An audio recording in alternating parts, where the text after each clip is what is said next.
Bonjour, je suis Karine Petrus, data scientist à Aquila Data Enabler et géophysicienne, experte en développement numérique des problèmes en géosciences. Je vous ai écrit un article pour vous convaincre de l'importance d'implémenter un modèle qui permet de coupler la modélisation physique à la modélisation IA. Une modélisation physique se fonde sur la connaissance des lois d'évolution temporelle et spatiale d'une situation prédéfinie.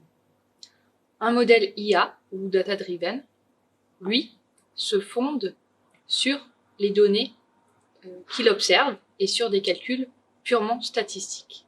Il permet ainsi de découvrir ces lois d'évolution temporelle et spatiale que l'on ne connaît pas. Ainsi, ces deux modèles sont complémentaires de par leur nature. La modélisation physique est souvent utilisée dans les problèmes en géosciences, comme pour la modélisation du transport réactif, mais aussi pour la modélisation du transfert d'énergie entre la surface terrestre et l'atmosphère.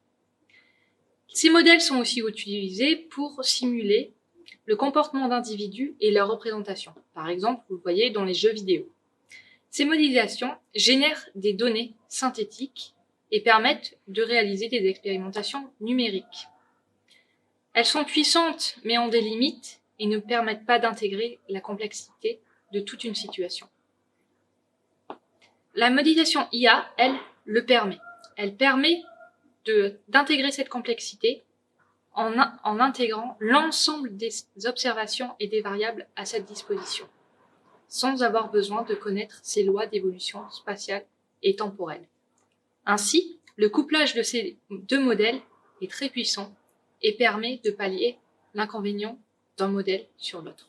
J'espère vous avoir convaincu des bénéfices qu'apporte l'implémentation d'un couplage entre la modélisation physique et la modélisation IA. Si vous voulez avoir de plus amples détails sur cette modélisation, je vous invite à lire l'article sur le site d'Aquila Data Enabler et vous en saurez plus. Bonne lecture!